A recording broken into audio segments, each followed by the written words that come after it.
విశాఖ జిల్లా పెందుర్తి నియోజకవర్గం వేపగుంటలో నిర్మిస్తున్న కళ్యాణ మండపాన్ని మంత్రి కొల్లు రవీంద్ర పరిశీలించారు. సుమారు 6 కోట్లతో నిర్మిస్తున్న మండపాన్ని త్వరితగతిన పూర్తి చేస్తామని అన్నారు. ఇందుకోసం అధికారులకు ఆదేశాలు ఇచ్చారు. సీఎం చంద్రబాబు ఆదేశాల మేరకు ప్రతి ఒక్కరూ ప్రజలకు అందుబాటులో ఉండాలని అన్నారు. ఇందుకు సంబంధించి ఓ ప్లానింగ్ బోర్డును ఏర్పాటు చేస్తామని అన్నారు.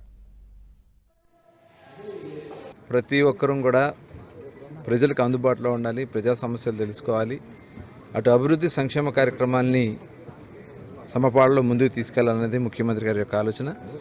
దానికోసమే ప్లానింగ్ బోర్డు చైర్మన్ ఏర్పాటు చేయడం జరిగింది.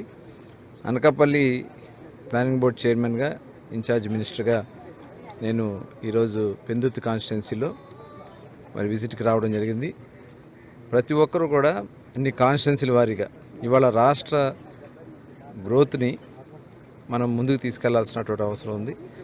దానికి నియోజకవర్గాల్లో ఉన్నటువంటి అవకాశాలని అధ్యయనం చేసుకుని వాటి మీద ఫోకస్ పెట్టుకుని పర్ క్యాపిటల్ ఇన్కమ్ని పెంచుకునే దానికోసం, జీడిపి పెంచుకునే దానికోసం మనం చేయాల్సినటువంటి కార్యక్రమాల గురించి ఒక అవగాహన రావాలని ఒకసారి నియోజకవర్గాలు విజిట్